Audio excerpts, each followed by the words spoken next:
Pegue a palavra de Deus, por favor.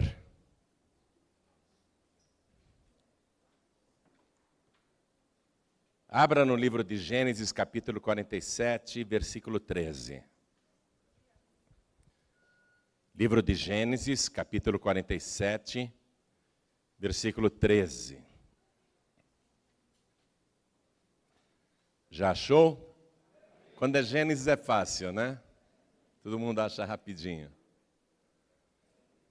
Está escrito o seguinte: e não havia pão em toda a terra, porque a fome era muito grave, de maneira que a terra do Egito e a terra de Canaã desfaleciam por causa da fome. Coisa feia não ter o que comer, hein? Numa região extremamente árida. Porém, o Egito, ele é abençoado com o rio Nilo. E o rio Nilo garante a fertilidade do Egito, principalmente nas margens. Mas a crise foi tão grave, quando a crise chegou, que até as margens do rio Nilo se tornaram áridas. E a produção de alimento desapareceu. Não havia alimento nem para o gado, nem para as pessoas. A fome era muito grave. Ou seja, acabaram os 7 anos de vacas gordas e começaram os 7 anos de vacas magras. E muita gente não tinha condição de enfrentar aquela crise e a terra padecia de fome. Então eu vou ler de novo.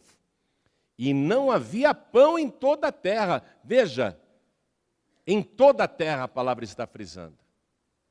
Todo o Oriente Médio, ali aqueles países, começaram a padecer porque não havia pão. E pão é o alimento básico, não é? O pão todo mundo come, quebra o galho. É aquela história, você pode ser pobre, mas se comer pão com banana, você fica vivo. Não é? Se todo dia você comer pão com banana, tá bom demais. E se não tiver banana, se você só comer pão, você aguenta. Mas não havia pão, gente. É o que a palavra está dizendo. Não havia pão em toda a terra. Ah, vamos ver se ali eu acho. Não tem, meu amigo, acabou. Ah, vou comprar em outro lugar. Não tem, acabou. Ah, vou para outro lugar, para outra cidade. Eu estive na África. E é impressionante. Você, para comprar alimento, um tipo de alimento, tem que viajar para uma cidade e ver se acha. Então, a fome, ela é grave. Ninguém aguenta passar fome, porque a fome deixa todo mundo de mau humor. Até eu. Se eu ficar sem almoçar, eu fico nervoso. Se o almoço demora, eu fico nervoso. Você não fica nervoso quando o almoço demora? A fome tortura a gente. Porque está dentro da pessoa. É um ronco insuportável. O estômago fica, quero comida. Quero comida, qualquer coisa para comer. Quero comida, quero comida. E não havia pão em toda a terra, porque a fome... Nós estamos falando de fome, gente. Não era uma simples crise. Porque a fome era muito grave, de maneira que a terra do Egito, a terra do Egito, e a terra de Canaã, estamos falando de Israel, e a terra de Canaã desfaleciam por causa do quê? Desfaleciam. As pessoas não tinham forças nem para continuarem de pé. As pessoas desfaleciam. As pessoas estavam prostradas. Uma crise muito grave. E Deus avisou que ela vinha. Deus avisou através dos sonhos para Faraó. E é lógico, minha gente, que depois dos 7 anos, Deus cumpriu a palavra dele. Depois dos 7 anos de fartura, Deus simplesmente feriu a terra para cumprir a palavra dele. Como que uma terra que é produtiva durante 7 anos e tem fartura, 7 anos depois não tem nem pão para comer? Porque Deus feriu a terra. Deus tem o controle sobre todas as coisas. Deus estava cumprindo a profecia. E o José falou para o faraó, faraó, escute, o teu sonho quer dizer o seguinte, vem aí 7 anos de vacas gordas e 7 anos de vacas magras. Faça assim, assim, assim. O José orientou o faraó. Mas muita gente no Egito não seguiu a orientação de José. O faraó seguiu. O faraó, ele era rei do Egito, mas ele não era dono do Egito. Você tem que entender isso. Ele tinha muitas terras, mas não todas as terras.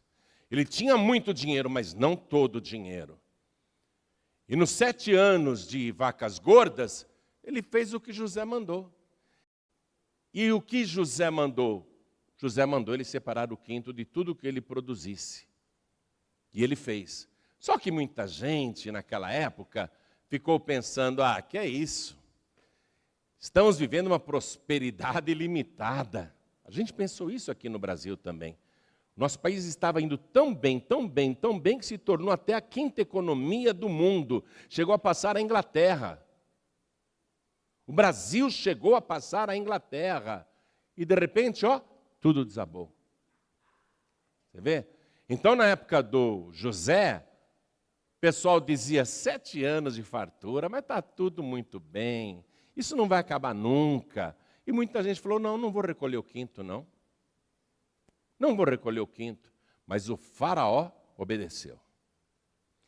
E a revelação do quinto foi tão poderosa que José saiu da cadeia, se barbeou, tomou banho, trocou de roupa e se apresentou para uma entrevista de emprego onde muitos secretários de Estado, muitos ministros de Faraó tinham capacidade, conhecimento para se tornarem vice-presidentes. Mas José, numa única entrevista de emprego, em coisa de meia hora, veja só, um ex-presidiário conquista o cargo mais elevado do Egito. Você vê? E por que José conquistou imediatamente esse cargo tão elevado? Porque simplesmente fez o que Deus mandou e passou a revelação do quinto e ensinou as pessoas a devolverem o quinto. Então, por isso que José imediatamente foi alçado ao 2º cargo mais importante do país. Mas muita gente não levou o José a sério. Que é isso?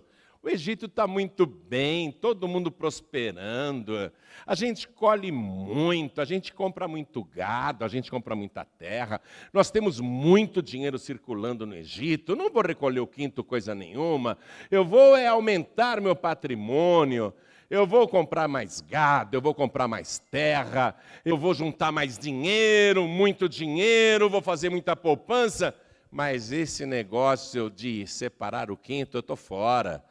Não vou fazer isso não, mas o faraó obedeceu. Amém? Então, quando acabaram-se os 7 anos de vacas gordas, a crise foi pesada. Eu li aqui para você. A fome era muito grave e as pessoas desfaleciam porque não havia pão em toda a terra. Não havia pão em toda a terra. Você sabe muito bem, que Portugal já foi dono desse país. A família real até se mudou para as nossas terras, hoje, graças a Deus, nossas terras, mas eles estabeleceram um reino aqui. Porque todo este imenso país pertencia a Portugal, por direito de descobrimento e colonização. Foram os portugueses que começaram tudo aqui. Foram muito corajosos, pioneiros, investiram numa terra misteriosa, mas interessados em expandir o próprio poderio do Império Português e, ao mesmo tempo, enriquecer mais. Eles estavam buscando riquezas do outro lado do mar. Mas isso daqui era deles, eles podiam retirar daqui o que quisessem. E as pessoas foram convivendo com essa cultura, Brasil colônia, nós éramos submissos ao reino de Portugal, a coroa portuguesa, nós éramos súditos de Portugal. Então, os portugueses que primeiramente vieram aqui, e primeiramente também escravizaram os índios, depois escravizaram os povos africanos e trouxeram para cá a mão de obra barata. As pessoas que foram nascendo aqui eram chamadas de brasileiras, não é? E aí começou a surgir o povo brasileiro, mas submisso à coroa portuguesa. E nessa época, os bandeirantes saíram de São Paulo e começaram a se embrenhar pelas matas, pelo interior desse imenso país, que até hoje a gente não conhece ele inteiro, buscando riquezas. E foram achando esmeraldas que ficavam nos leitos dos rios, e foram se embrenhando, buscando cada vez mais riquezas, acharam diamantes abundantemente, continuaram se embrenhando, até que chegaram a uma distância de mais ou menos 500, 600 quilômetros de São Paulo, onde as montanhas davam muito ouro. E não apenas ouro, tinha todo tipo de minério. Mas o ouro era o mais cobiçado, mesmo porque não havia tecnologia na época para extrair riqueza de outros minerais que também estavam ali abundantemente. O ouro enlouqueceu a população ainda pequena desse país continental, e os aventureiros, ao ouvirem dizer que havia muito ouro e muitas minas, a coisa de 500, 600 quilômetros daqui em direção ao norte, foram alucinados atrás dessa aventura, dessa riqueza. Muita gente. E quando perguntavam, para onde você está indo? Ah, eu estou indo para um lugar que tem muitas minas. Mas minas do quê? Ah, de tudo. Mas de tudo o quê? De tudo que você imaginar, principalmente ouro. Mas tem outras coisas também, tem diamantes, tem pedras preciosas, tem tudo. É geral. São Minas Gerais. Né? Então foi todo mundo para Minas Gerais. E a notícia, lógico, quem é que vai guardar um segredo desse, um êxodo dentro desse território que era a colônia de Portugal? Todo mundo indo para a mesma direção, evidentemente, Portugal, que possuía esse país, imediatamente cobiçou essa riqueza. Porque o Brasil até então era um país que ganhava divisas para Portugal plantando cana-de-açúcar. Mas a cana-de-açúcar estava em baixa. Os preços internacionais haviam caído, Portugal já não tinha muito lucro em vender açúcar do Brasil.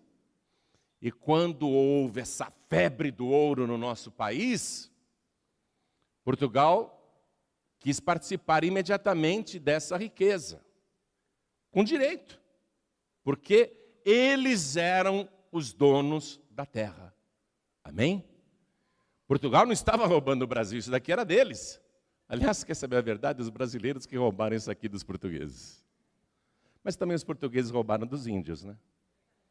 Então, na verdade, Portugal era o dono de tudo.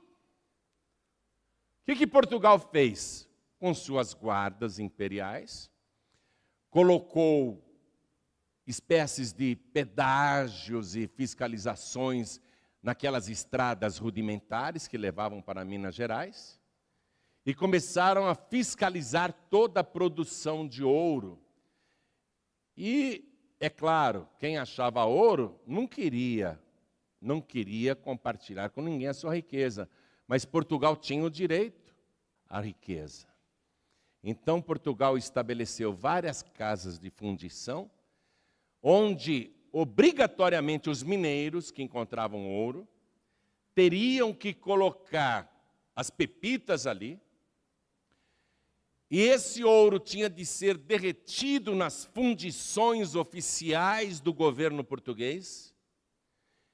O ouro era transformado em lingotes, em barras, nessas fundições, e já saía com a coroa portuguesa, gravado ali, nas formas em que o ouro era derretido.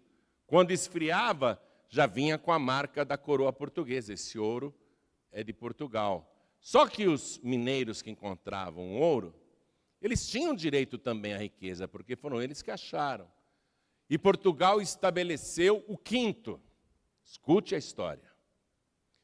Portugal estabeleceu o quinto, ou seja, de cada 100 barras de ouro, 20 barras teria de ser embarcada e enviada para Portugal.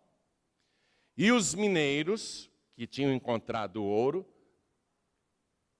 legalizavam a fortuna e podiam possuir oficialmente os 80% restantes.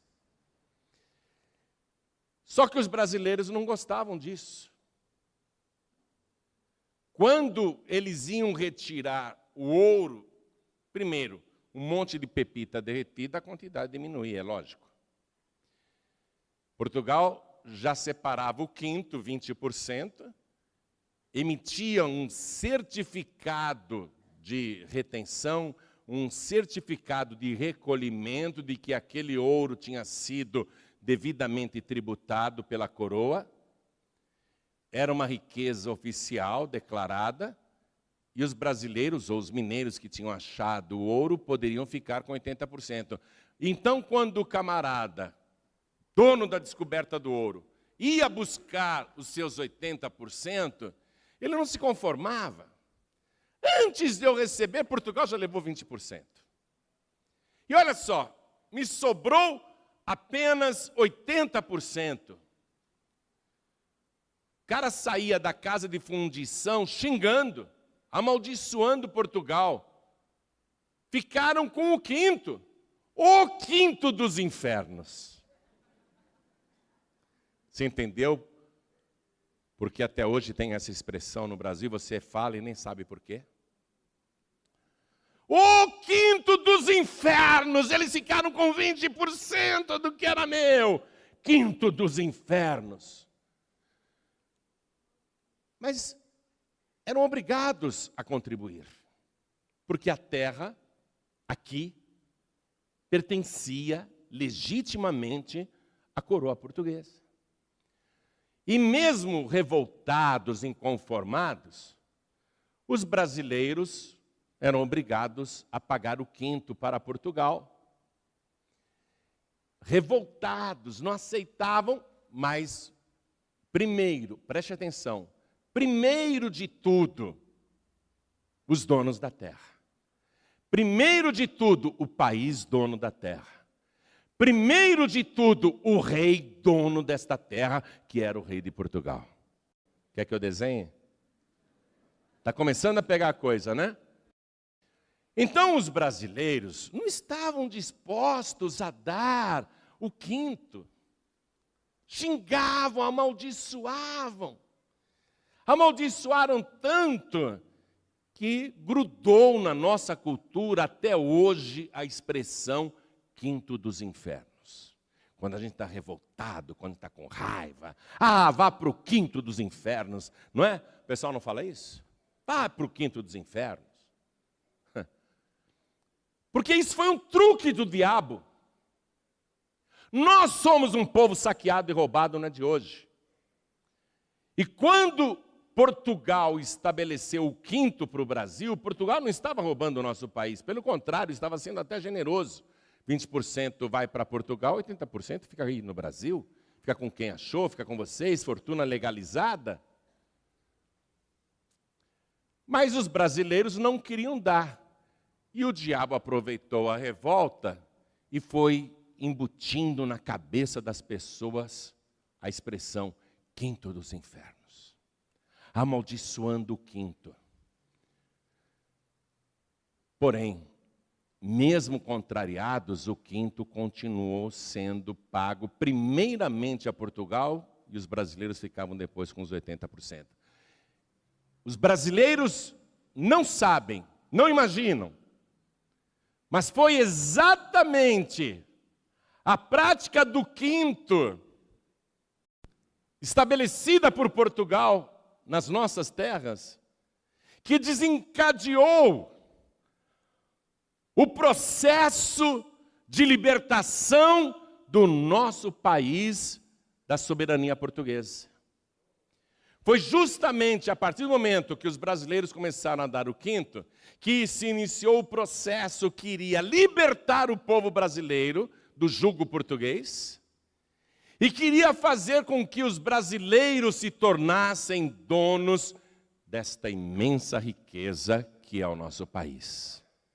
Vocês compreenderam a coisa? O quinto, ele é libertador, libertador da miséria, libertador do jugo, libertador da servidão. E o quinto é enriquecedor, minha gente. O quinto enriquece. Você vê? Eu penso que o Brasil, para ficar bem, preste atenção, não estou fazendo política não, que você sabe que eu não me meto em política. O Brasil, para ficar bem, para o nosso povo ser próspero, o governo brasileiro deveria ter a coragem de falar assim: vamos pagar o quinto para toda a população indígena, porque eles estavam aqui primeiro e foram roubados. Os índios deveriam receber 20% do produto interno bruto do Brasil. Se o produto interno bruto do Brasil hoje é $1 trilhão, é uma bela fortuna, o Brasil deveria pegar 200 bilhões de dólares e dar para as populações indígenas do nosso país. Ô, pastor, mas aí os índios iam ficar mais milionários do que os brasileiros. Pois é. Só que os índios iam comprar carros, geladeiras, televisores, computadores, casas, construir mansões. Geraria o quê? Empregos e riquezas, movimentaria a economia. Mas o governo brasileiro, eu garanto para você, nunca vai fazer isso. Nunca vai indenizar os índios. Pelo contrário, eles querem tomar até o que os índios ainda conseguiram reservar para eles. Outra coisa que o Brasil deveria fazer para ser um país próspero de verdade, soberano, resgatado, sem dívidas do passado, o governo brasileiro devia fazer o seguinte: nós já pagamos o quinto para Portugal, tudo bem. Para Portugal não devemos mais nada. Mas, para os escravos que foram trazidos da África e trabalharam décadas e décadas debaixo do açoite, e não tinham direito nem à moradia, nem à comida, nada, nem a uma vida decente, o governo brasileiro devia fazer assim: vamos pagar o quinto para os descendentes africanos. Vamos abrir 20% de vagas gratuitas em todas as universidades e escolas pagas e em todos os setores. Deveria, o Brasil deveria fazer isso. Se o nosso PIB é $1 trilhão, 200 bilhões de dólares para os descendentes africanos, que são brasileiros, estão conosco, que trabalharam duro, deram até a vida por esse país. Pastor, mas aí eles vão ficar mais ricos do que os brancos. Pois é, mas eles vão comprar casas, mansões, automóveis, terrenos, construir edifícios, abrir indústrias. O que isso vai acontecer? Vai movimentar a economia. O problema é que todo mundo quer reter o quinto. E xinga o quinto dos infernos. Só que o quinto, ele tem um poder, conforme eu te expliquei, libertador e enriquecedor para quem recolhe. Agora, para quem sonega, o quinto, que não é devolvido, mantém a pessoa numa escravidão e mantém a pessoa numa miséria, nunca enriquece. O José sabia disso, o José sabia desse segredo.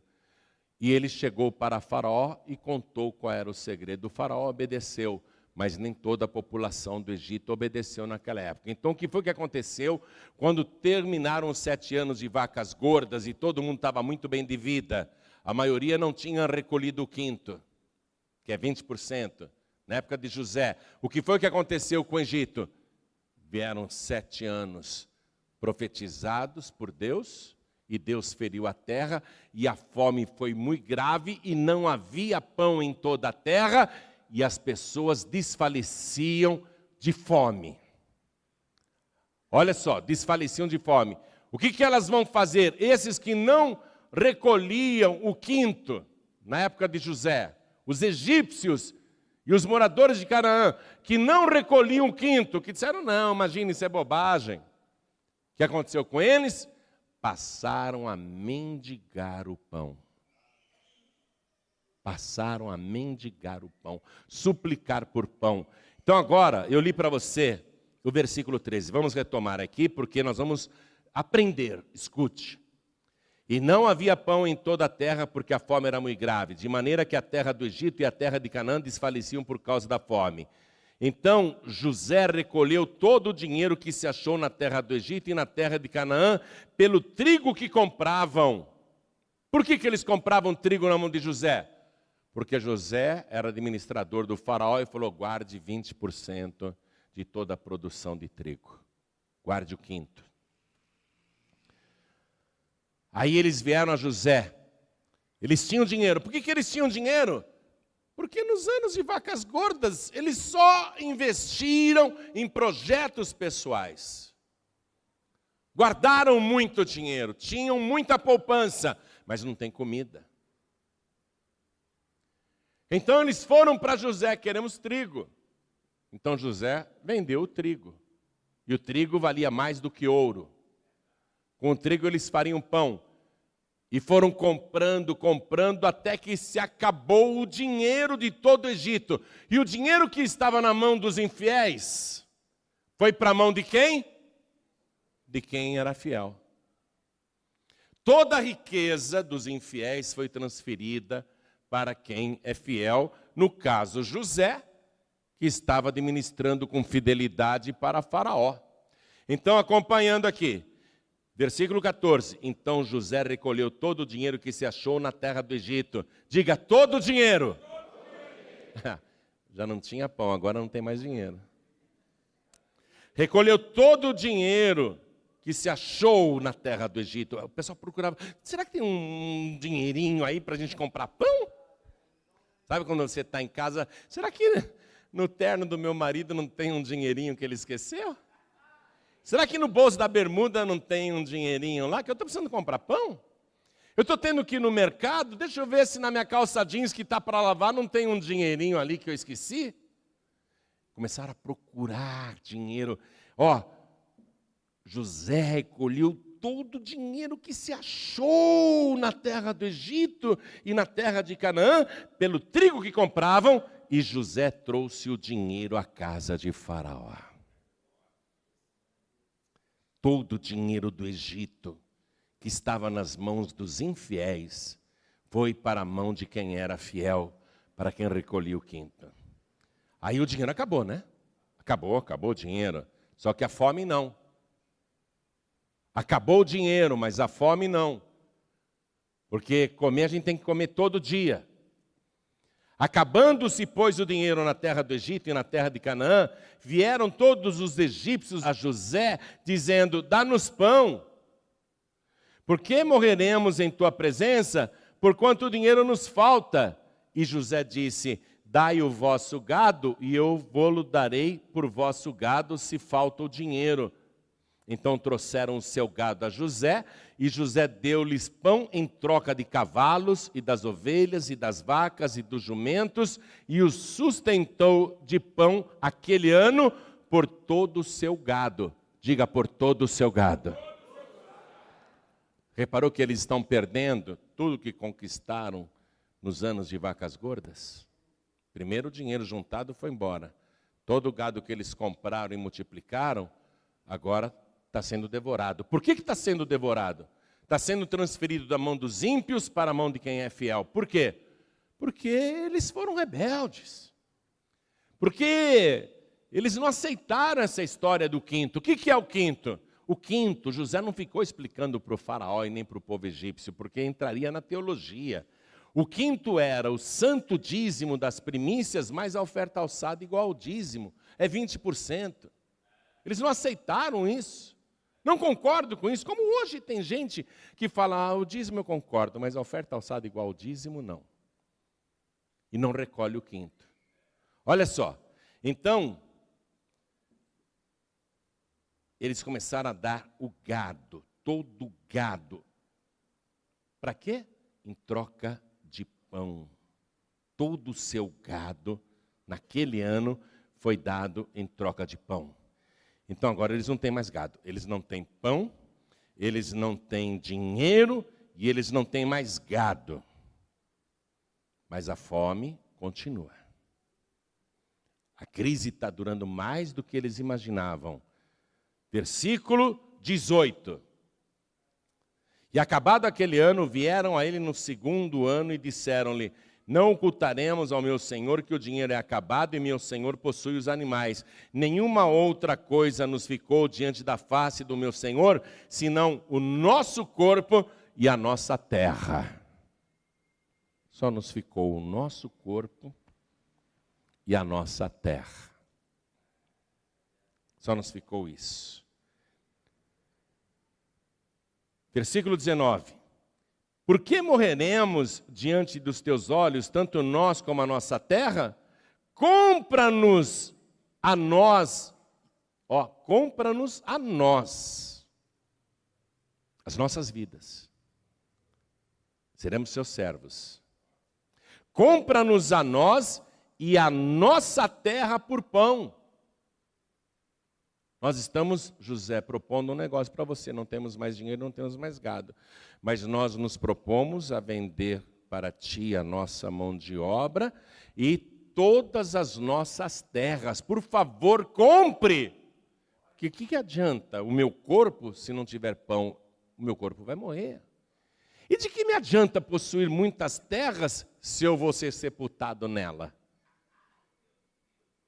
Eu só preciso de 7 palmos de terra, é ou não é?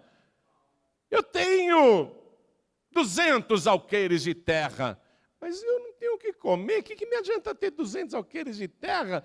Se eu continuar sem pão, eu vou precisar só de 7 palmos de terra para ser sepultado.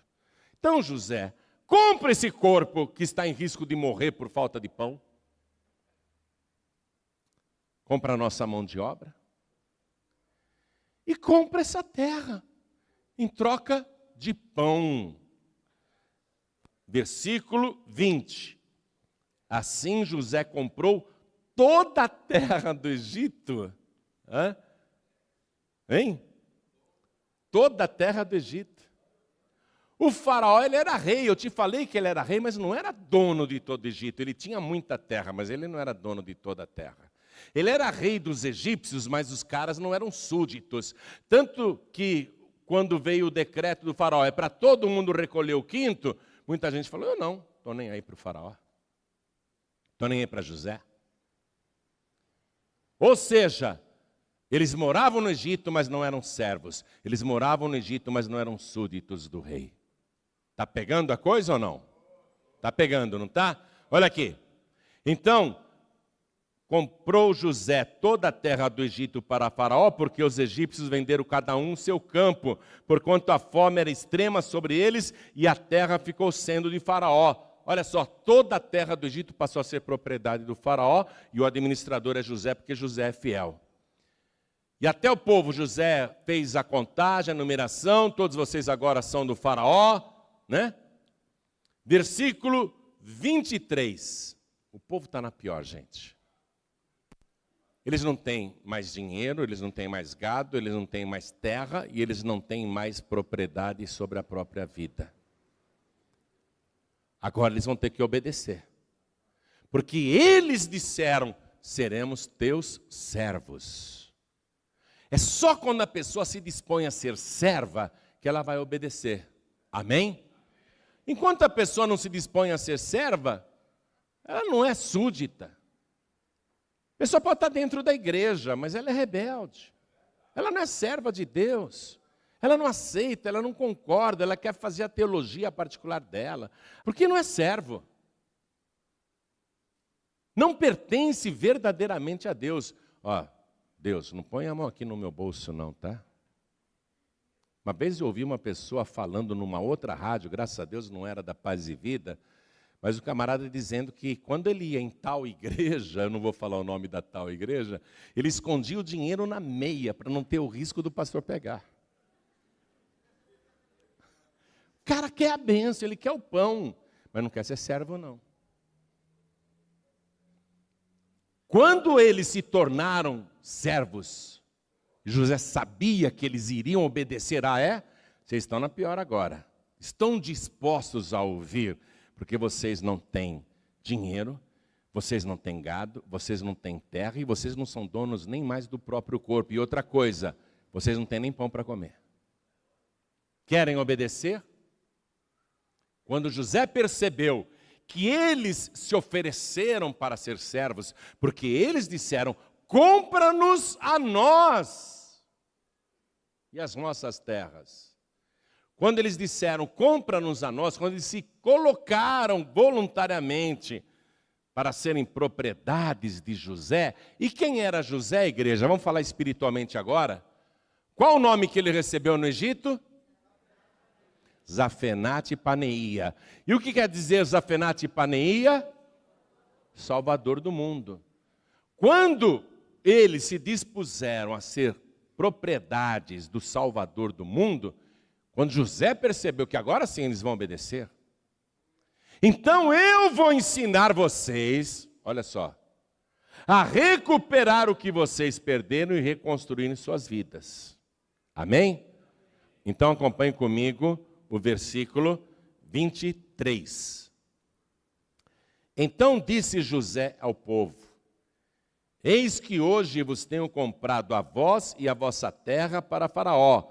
Eis aí tendes semente para vós, para que semeeis a terra, com uma condição. Com uma condição. Versículo 24. Há de ser, porém, que das colheitas dareis o quinto a Faraó. Diga, dareis o quinto. Porque eles não davam, minha gente. Tiveram que perder tudo. Tudo mesmo, para que pudessem ouvir essa palavra, porque quando eles estavam bem, imagina, não acredito nisso, não quero saber disso, estou fora.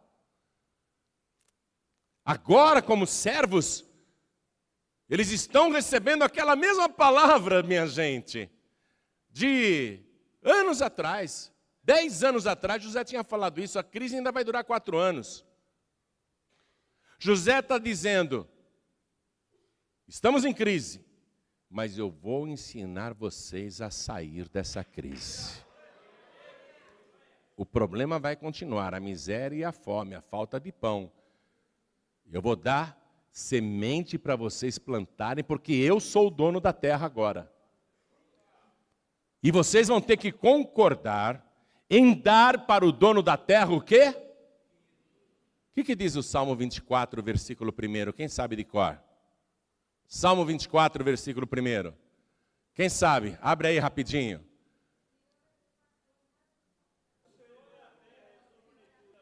Todo mundo está lendo isso aí? Do Senhor é a terra e o que mais? A sua plenitude. O mundo e o que neles habitam. Seres humanos ou animais. Estejam voando, rastejando ou nadando. Do Senhor é a terra e a sua plenitude, as árvores, os rios, os mares, as fontes. Do Senhor é a terra e a sua plenitude, o mundo e todos os que nele habitam. José está dizendo o quê para os egípcios, agora que eles são servos? Eu vou dar a semente para vocês. Plantarem na minha terra, porque eu agora sou o dono da terra. Vocês me venderam todas as terras. Eu comprei todas as terras. Vocês me reconhecem como dono? Sim, José, você é o dono. Então vou dar semente para vocês plantarem e vou abençoar vocês para saírem da crise, porque essa crise ainda vai durar. Se passaram aí só 3 anos. Ainda tem pelo menos mais uns 4 anos de miséria e de fome. Quem não obedecer vai continuar empobrecendo, perdendo até morrer. Vai morrer na pior.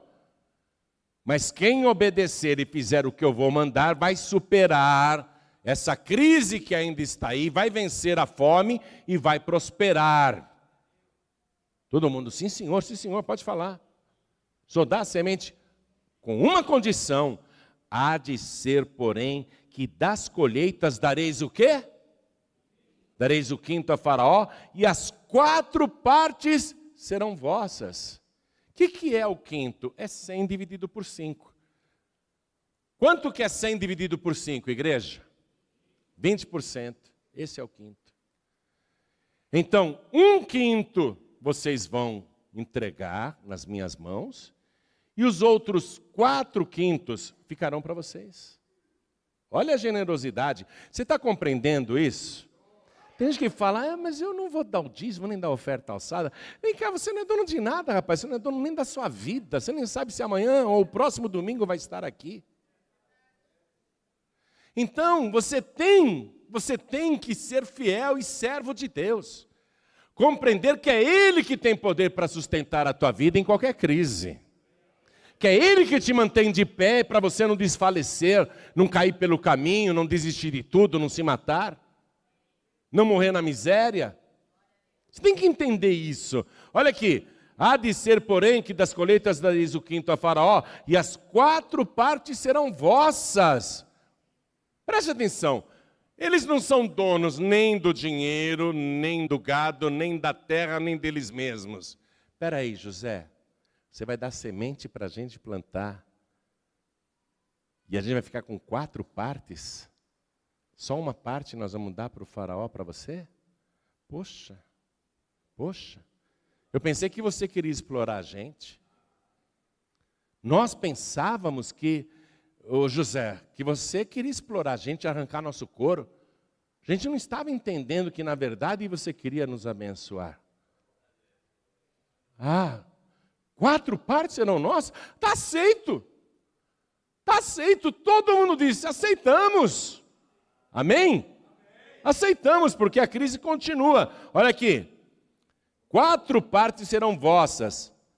Com essas 4 partes, vocês vão semear o campo. É para vosso mantimento. E dos que estão nas vossas casas, e para que comam vossos meninos, vossos filhos. Amém? Então José finalmente pôde passar para eles o ensinamento. Queria arrancar todo mundo daquela dependência e daquela miséria, e que faria cada pessoa recuperar os prejuízos dos anos passados. Aí o povo ficou muito feliz e ainda disse assim para José, veja o versículo 25, e disseram, a vida nos tem dado. O que eles estão falando para José, igreja? Quem é José? O Zafenate Paneia. A vida nos tem dado. E veja que coisa interessante, José é um arquétipo de Cristo no Antigo Testamento. José foi vendido por moedas de prata, igualmente como Jesus. Foi vendido pelos próprios irmãos, igualmente como Jesus, não é? Jesus foi preso, José foi preso também. José foi condenado, não é? Até que Deus o exaltou. Então, José, ele foi chamado de Zafenate Paneia justamente por ser um arquétipo de Cristo no Antigo Testamento. E eles estão dizendo, José, a vida nos tem dado. Mas quem nos dá a vida de verdade, igreja? Jesus. Evangelho de João, capítulo 10, versículo 10, está escrito, eu vim aqui para que todos tenham vida e a tenham com abundância. A vida nos tem dado, achemos graça aos olhos de meu Senhor. Vem cá, nós somos salvos pelo Salvador do mundo? Nós somos salvos por Jesus Cristo porque merecemos ou é pela graça? Pela graça, está aqui. Porque eles foram infiéis. Achamos graça aos olhos de meu Senhor e seremos servos de Faraó. Faraó não trata com o povo, não. Quem trata com o povo é o Zafenate Paneia. Faraó, aquele bom faraó lá que amava José, que era o bom faraó, nessa palavra ele está representando Deus. Ainda que ele não se colocasse como Deus, porque faraó não trata com o povo. Quem trata com o povo é quem? Zafenate Paneia, é o José. Deus não vem tratar nada com você. Amém? Deus não trata nada com o povo, ele já tratou lá atrás no Monte Sinai. Depois, no tempo da graça, tratou lá atrás, através de Jesus Cristo. Mas Deus, tendo falado de diversas formas, diz o Evangelho, falou-nos por último, através de seu Filho Jesus. Deus fala com a gente através de Jesus. E Jesus disse, eu sou o caminho, a verdade e a vida, e ninguém vem ao Pai a não ser por mim. Ninguém vem ao Pai a não ser por mim, não é ninguém vai ao Pai. Ninguém vem ao Pai, eu e o Pai somos um. Quer tratar? Trata comigo, eu sou o Zafenate Paneia. O José morreu, mas o nosso Zafenate Paneia está vivo pelos séculos dos séculos. É Ele que está tratando com você. Ele é o pão vivo que desceu do céu. É Ele que te dá semente para você plantar. Ele é o dono do céu e da terra. Ele é o criador de todas as coisas. Ele é o possuidor das coisas visíveis e invisíveis. Nós temos que ser súditos, servos de Jesus. Servos. E tem que ouvir e obedecer, porque é Ele que tem te dado a vida. E Ele tem te dado a vida de graça, não é porque você merece. Como é que você vai ser infiel com uma pessoa assim? Que é generosa, que é boa, que só quer te abençoar, curar suas enfermidades, resolver os seus problemas, não é? De toda ordem, seja pessoal, familiar, profissional, de negócio, seja o que for. Como é que você pode se comportar com infidelidade só porque hoje tem um bom emprego, só porque hoje está ganhando bem, tem um bom comércio, tem uma boa loja, uma boa oficina, um bom negócio? Ah, não concordo com essa história de quinto, não. Como é que você vai ser infiel? Vai querer falir antes? Porque vai entrar o devorador na tua vida, eu não tenho dúvida que isso acontecerá. Ainda mais nessa crise que não tem prazo para acabar, no nosso país não tem prazo não. Falaram, a economia já melhorou um pouquinho. Mas mesmo esse pouquinho que a economia melhorou, se você colocar com as perdas passadas, continua no prejuízo. Mas olha só, e José então, minha gente, o versículo 26, esse que eu quero que você frise agora aí, circule na sua Bíblia, por favor. Versículo 26. José, pois, pôs isto por estatuto.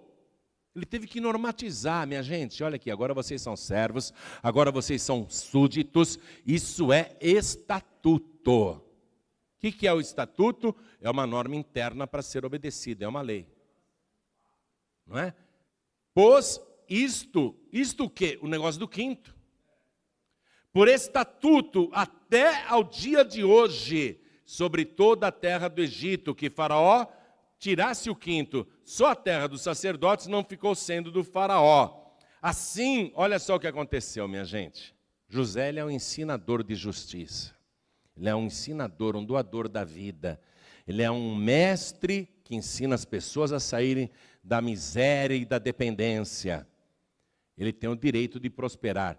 Assim habitou Israel na terra do Egito, na terra de Gósen, e nela tomaram possessão, diga possessão. José e os seus familiares, a terra de Gósen, dentro do Egito, passou a ser possessão de Israel. E frutificaram, tem crise, mas eles estão o quê? Frutificando.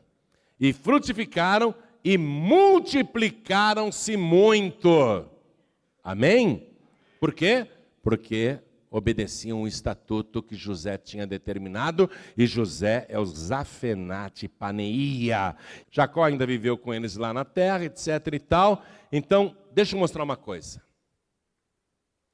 Os judeus atuais, minha gente, que são os descendentes diretos de Abraão, Isaque e Jacó, que são parentes de José, que conhecem a palavra mais de qualquer outro povo da terra, porque eles são o povo da Bíblia. Eles são o povo de Deus, o primeiro povo de Deus.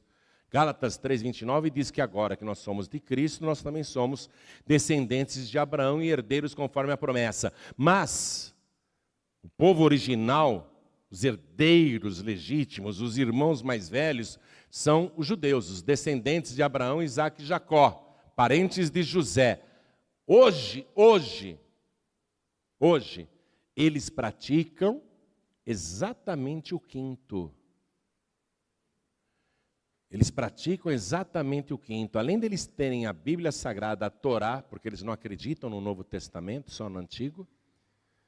Além deles acreditarem no Antigo Testamento, na Torá e nos profetas e nos Salmos, eles têm um livro chamado Kitsur Shulchan Aruch, que é o Código das Leis Judaicas. Você pode baixar o Código das Leis Judaicas no aplicativo do teu celular. Você entra na Apple Store ou na Google Play, você vai baixar. Ele vem em hebraico e em português. Aí você vai lá no artigo, olha só. Vai lá no código, no capítulo 34, artigo 4. Código das Leis Judaicas. Em vigor para os descendentes de Abraão, Isaque e Jacó, até os dias de hoje, diz o seguinte, olha o que o código ensina. Quanto uma pessoa deve doar para a Tzedakah? Eles chamam de Tzedakah. No primeiro ano deve ser retirado o dízimo do capital. Daí em diante é doado o dízimo do lucro obtido. Essa é a maneira comum de praticar Tzedakah. Entretanto, olha o que diz o código. Entretanto, a maneira mais especial de cumprir com a obrigação. Por que é a obrigação, gente? Porque está na palavra de Deus. Por que é a obrigação? Porque é um estatuto. Até os dias de hoje. Aqui, ó. Entretanto, a maneira mais especial de cumprir com a obrigação é doar 1/5 do capital. 1/5, olha eles falando claramente. 1/5 do capital no primeiro ano e nos anos seguintes doar 1/5 do lucro anual. Por que os judeus fazem isso? Com que propósito? Porque é estatuto, porque é dever. Mas o que eles ganham com isso? Não importa as crises no mundo, não importa as guerras e as perseguições. Eles devolvem o 5º para o dono da terra e automaticamente eles se tornam independentes da miséria e da situação econômica de qualquer país onde eles estiverem. Eles podem estar num país pobre da África e lá eles vão ser os mais ricos. Eles podem estar em qualquer país da Europa e lá eles vão ser os mais ricos. Eles podem ir para os Estados Unidos e lá eles são os mais ricos. Eles podem ir para a Argentina e lá eles são os mais ricos. Eles podem ir para o Brasil e aqui eles são os mais ricos. Eles podem ir para a Bolívia e lá eles são os mais ricos. Enquanto os brasileiros ficam falando 5º dos infernos, sabe o que os judeus falam?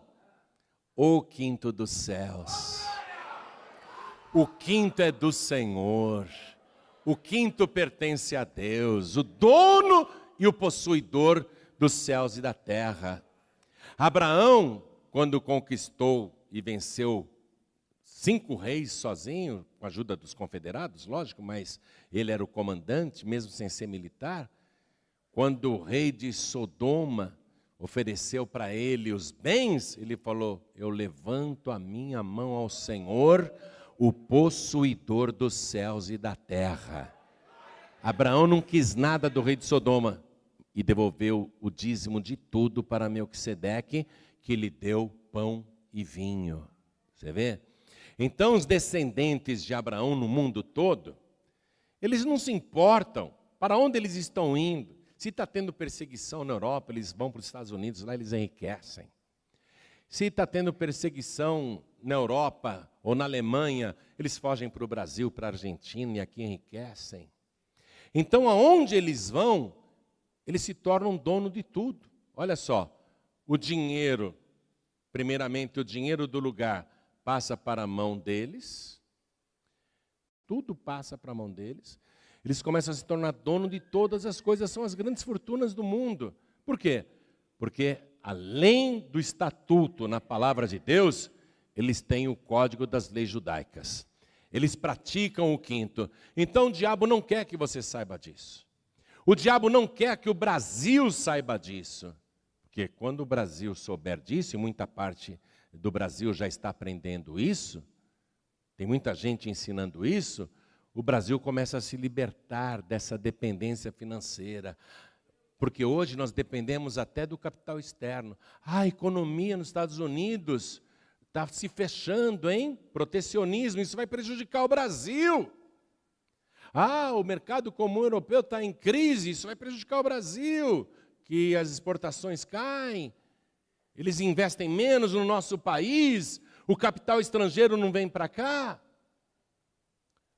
A minha esposa, ela tem um apartamento em Moema que era alugado para executivos da Samsung, e no prédio tinha vários coreanos. Foram tudo embora do Brasil, não estão mais investindo no nosso país.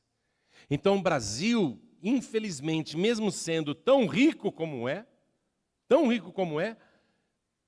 fica dependente de capital externo, enquanto internamente você já sabe de todas as mazelas que acontecem no nosso país e que, graças a Deus, muita coisa está mudando e vai melhorar daqui para frente.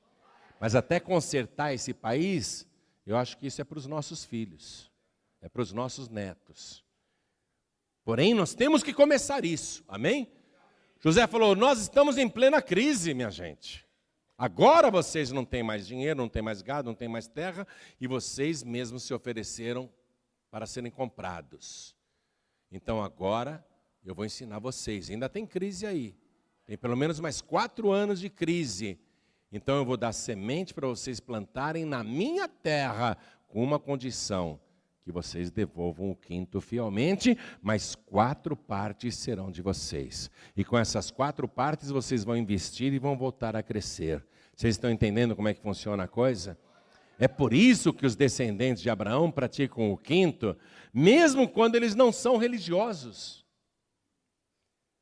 Não é todo judeu que vai para a igreja, que vai para a sinagoga, não é todo judeu que é praticante da Torá, mas ele pratica o quinto. Por quê? Porque Deus jurou abençoar a descendência de Abraão. E Deus não pode voltar atrás no juramento dele. Então eles cumprem o que Abraão fazia, as obras de Abraão. Abraão era dizimista, ofertante e fiel e ainda fazia sacrifícios. Abraão não era miserável, então o judeu, ele não é miserável. Entre eles, né? Claro que na hora que você for fazer negócio com o judeu, você pode preparar para tomar prejuízo. Porque eles têm o dom da negociação, a sabedoria da negociação. Tudo isso é o Espírito de Deus que dá por causa da fidelidade. Então veja só, simplificando a coisa para a gente concluir a mensagem. Os judeus atuais praticam a Tzedakah. Nós somos descendentes de Abraão e herdeiros conforme a promessa. Todos os que são de Cristo. Jesus é o Zafenato e Paneia. Ele é o dono das terras, é o dono de todas as coisas. E para terminar, eu quero que você vá comigo na segunda carta aos Coríntios, Novo Testamento agora. Segunda carta aos Coríntios, capítulo 9, versículo 10. Segundo aos Coríntios, capítulo 9, versículo 10. Ora, aquele que dá semente ao que semeia. Quem que dá semente ao que semeia? Quem que dá semente ao que semeia? Quem que é o dono da terra, igreja? Aquele que dá semente ao que semeia. Você vai semear na minha terra, Deus está falando. Aquele que dá semente ao que semeia. E pão para comer. E pão para comer. Quem é o pão da vida que desceu do céu? Também multiplicará a vossa sementeira e aumentará os frutos da vossa justiça. O que foi que aconteceu com os descendentes e parentes de José na terra de Gósen? Eles frutificaram e multiplicaram muito. Olha o que a palavra aqui está dizendo, ó. Ele que dá pão para comer e semente para você plantar, também multiplicará a vossa sementeira e aumentará. Ele multiplicará os frutos, ele te fará frutificar os frutos da vossa justiça, para que em tudo o quê? Para que em tudo enriqueçais. Não é enriquecer só de dinheiro, é enriquecer de saúde, é enriquecer de paz, é enriquecer de alegria de viver. Sabe, o dia amanhece ou o despertador toca e você não vira para o outro lado não, você pula da cama porque está enriquecido de disposição, enriquecido de vontade de viver, de ir à luta, enriquecido de conquistar, de sonhos, enriquecido de sonhos, enriquecido de vontade de viver, ó, para que em tudo enriqueçais, para toda beneficência. A gente enriquece para fazer o bem, igreja. A gente não enriquece para ser egoísta. A gente prospera, a gente multiplica para beneficência, para caridade, para ajudar as pessoas, para ser uma pessoa generosa, ser mão aberta.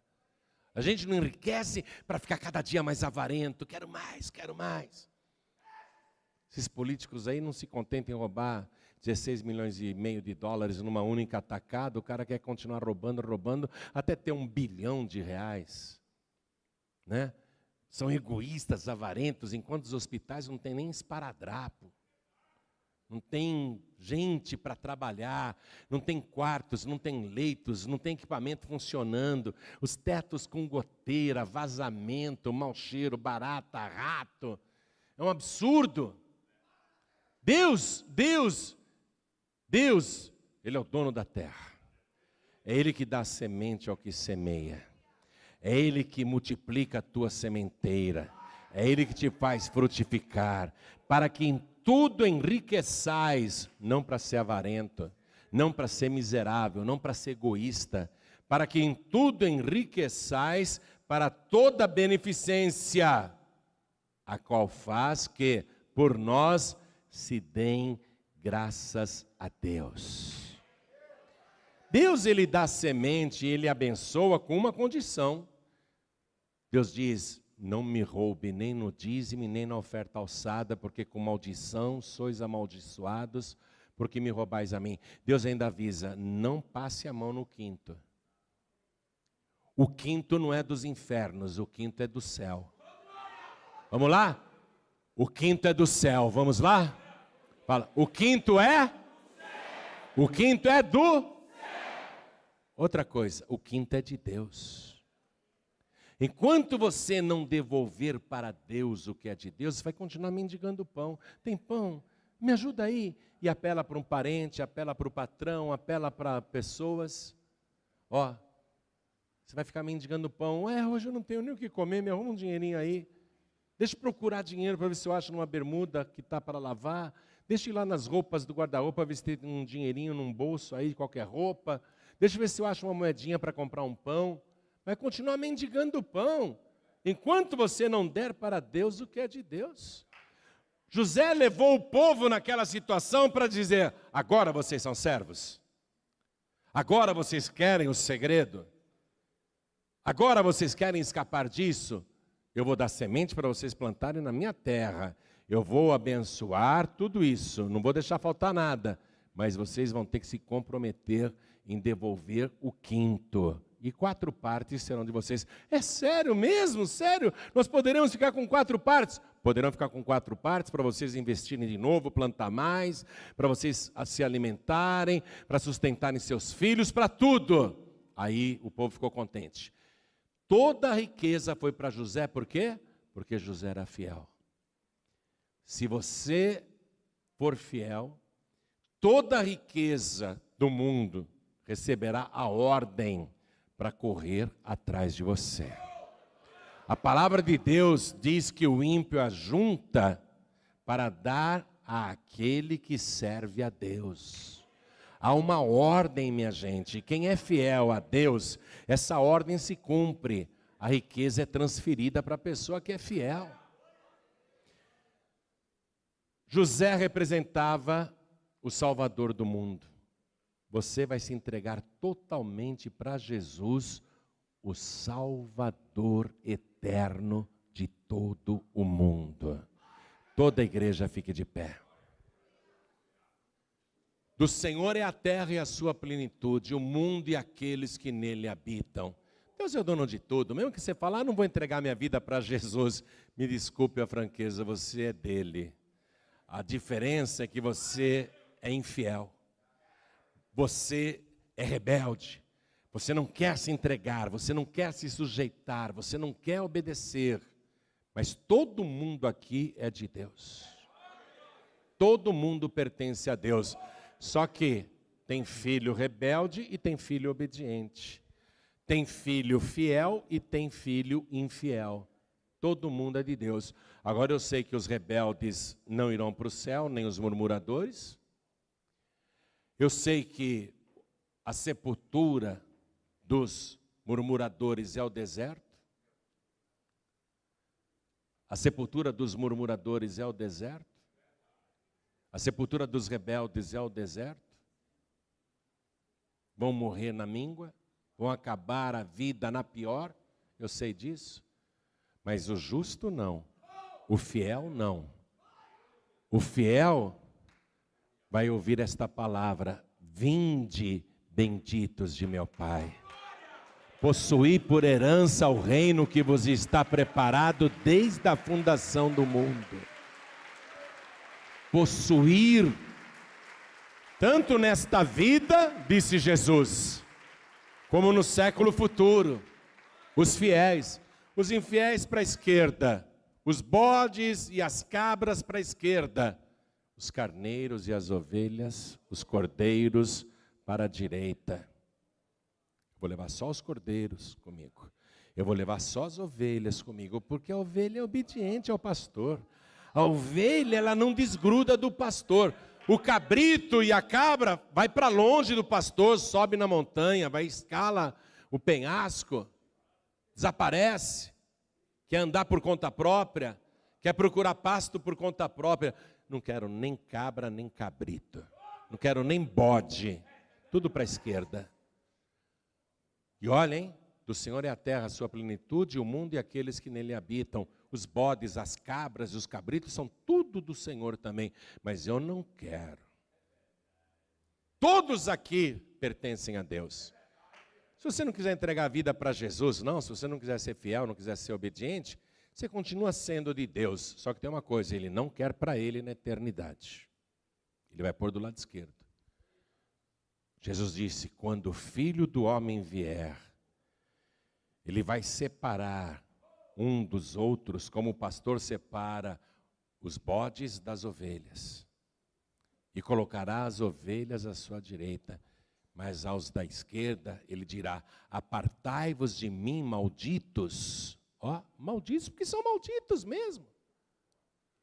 Foram amaldiçoados por causa da rebeldia, da teologia particular que inventaram, não quiseram se sujeitar à palavra de Deus, discordavam, não eram fiéis. Estão tudo debaixo de maldição. Apartai-vos de mim, malditos, para o fogo eterno, preparado para o diabo e seus anjos. Quer dizer, não foi preparado para o ser humano, mas é para lá que os infiéis vão. É para lá que os rebeldes irão, porque Satanás foi rebelde e foi infiel. Agora, para quem estiver do lado direito, né? E por favor, deixa eu virar de assim para ninguém pensar que eu estou mandando do lado de cá, né? Os que estiverem do lado direito, hein? Hã? Os que estiverem do lado direito, hein? Hã? Jesus vai dizer, olha o que eu preparei para você desde a fundação do mundo. Eu só quero o fiel comigo.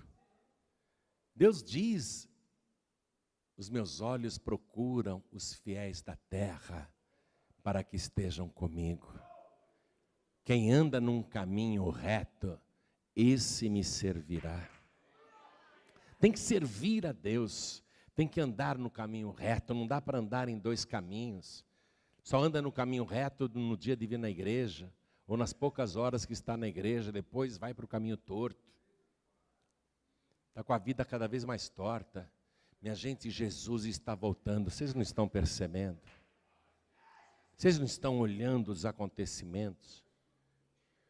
Jesus está voltando. Não é hora da gente fazer da igreja um clubinho social, um lugar de encontro com amigos. Ah, daquele eu não gosto, não vou mais nessa igreja, vou mudar de igreja porque lá eu não gosto de alguns membros. Isso aqui não é clube para você gostar de alguém. Você tem que ser uma pessoa serva de Deus, obediente a Deus, fiel a Deus. Eu sou ganhador de almas. Eu não estou aqui para ganhar quinto, não. Mas eu te digo que se você não der o quinto, você não é fiel a Deus. Eu estou aqui para ganhar a tua alma. Eu sou ganhador de almas. Deus me chamou para isso. E eu vou ficar falando com você até você entregar tua vida para Jesus. Eu vou ficar falando com você até você ser fiel a Deus. Porque eu garanto que, olha, o povo da paz e vida vai subir quando Jesus Cristo voltar. E eu mesmo cuido da minha alma para que no dia em que o Senhor tocar a trombeta, eu esteja aprovado. Todo dia eu cuido da minha alma. Gosto do meu Deus, amo o meu Deus. Amo estar com Ele, amo falar com Ele de madrugada, amo a Sua palavra. Sou grato a Deus. Vou servir ao Senhor até o último suspiro. Enquanto eu tiver voz e tiver fôlego e puder pregar, se um dia eu estiver aqui pregando, venho numa cadeira de roda, você aguenta. Porque enquanto eu tiver voz e fôlego, eu vou continuar falando que você tem que entregar a tua vida para Jesus. Que você tem que ser servo, serva de Deus. Todo mundo aqui é de Deus, mas eu já te expliquei, tem os fiéis e os infiéis. Tem os obedientes e os rebeldes. Para Deus, Ele quer só os fiéis e servos, os obedientes. Eu vou ficar falando, até você se converter. Até você agir como Deus quer que você haja. Aí Ele vai te abençoar. Eu, se fosse você, parava de sofrer agora mesmo, entregava a vida para Jesus. Entregava a vida para Jesus e fazia até um pacto com Ele. Senhor, a partir de hoje eu vou ser fiel a Ti. Totalmente fiel a Ti. Olha para mim, olha para mim. Amados, a gente precisa se consertar com Deus. A gente precisa se entregar totalmente a Deus.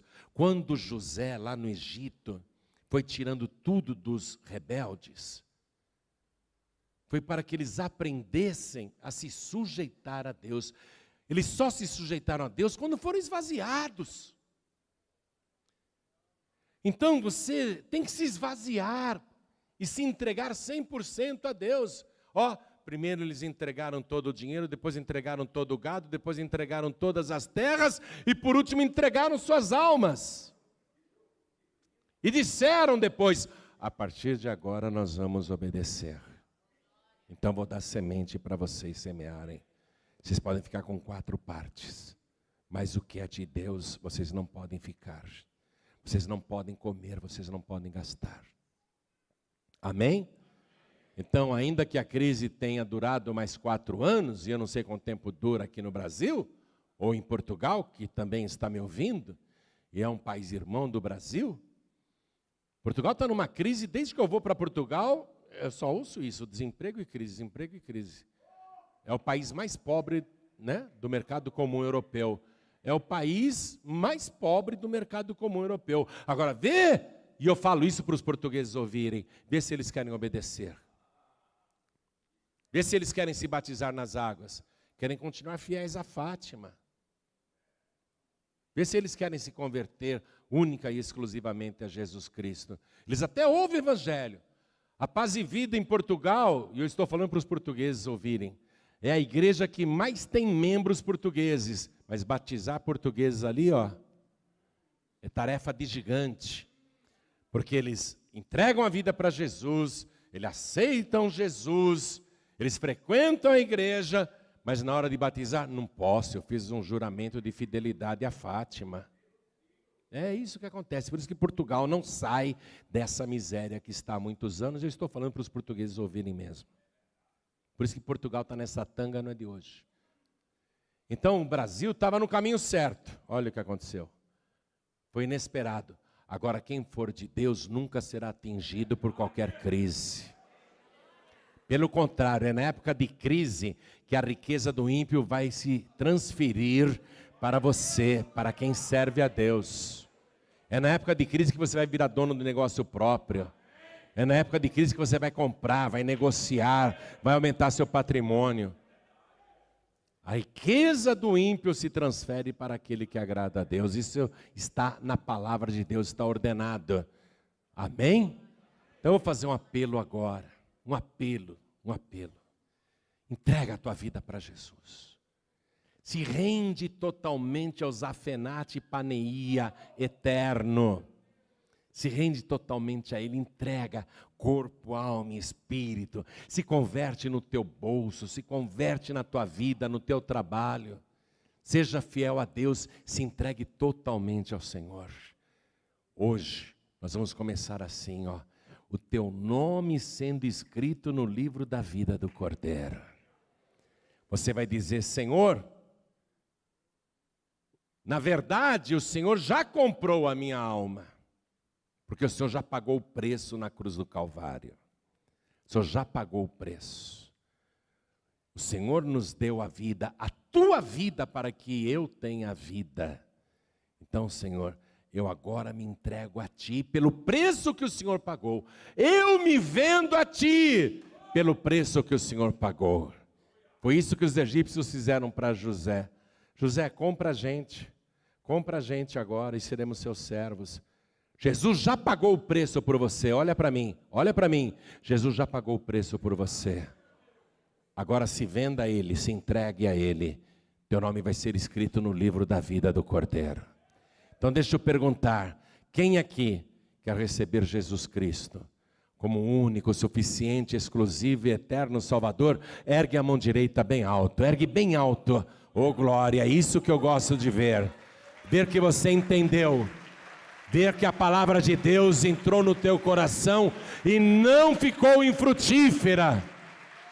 Vem aqui para frente todos que ergueram as mãos e vamos aplaudir ao Senhor Jesus. Vem aqui para frente todos que ergueram as mãos. Senhor, Tu já pagaste o preço por mim, agora eu me vendo a Ti, eu sou Tua propriedade. Olha quanta gente, vamos aplaudir mais ao nome do Senhor. Vamos aplaudir mais ao nome do Senhor, vamos aplaudir mais.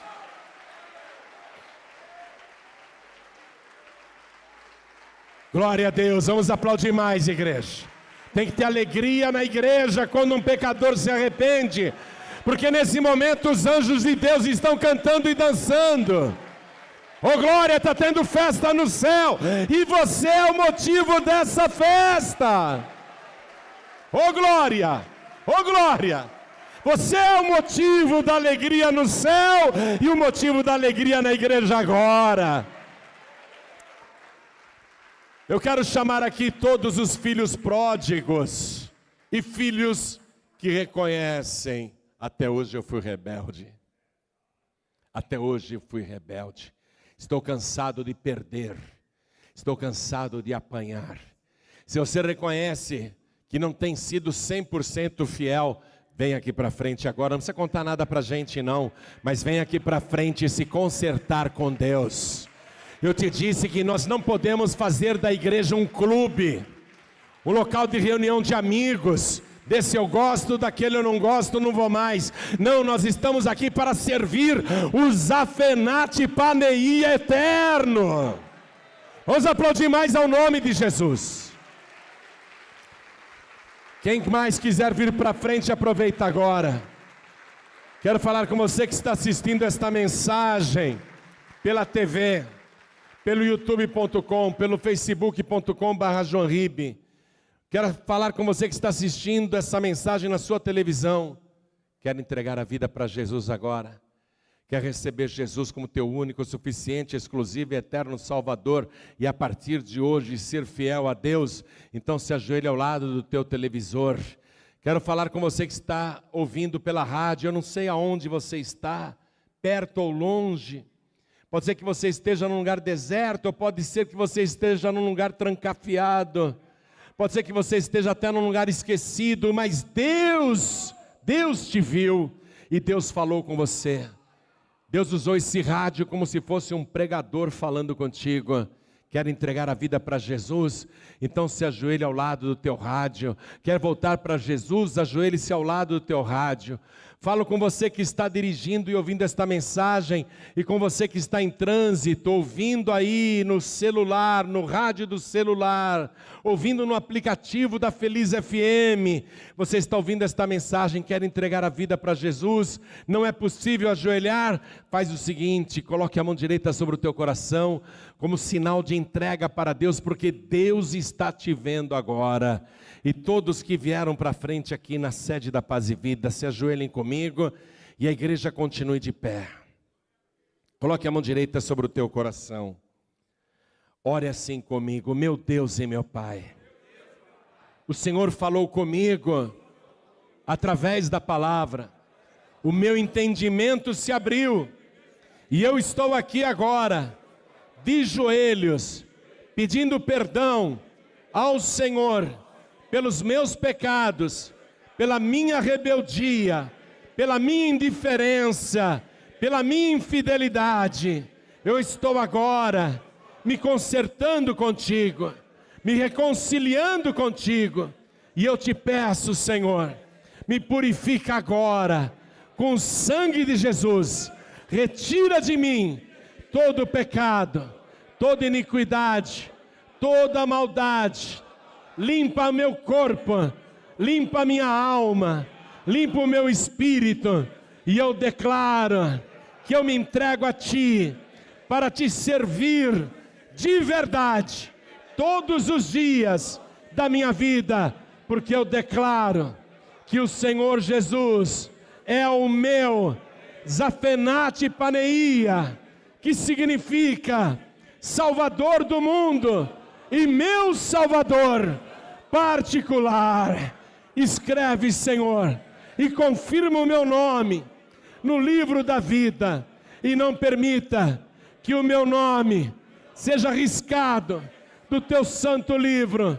E eu digo ao Senhor, que até o último suspiro, até a última batida do meu coração, eu te servirei com toda a minha alma, com todo o meu entendimento e com todas as minhas forças, porque o Senhor é o meu único, suficiente, exclusivo e eterno Salvador para todos sempre. Amém.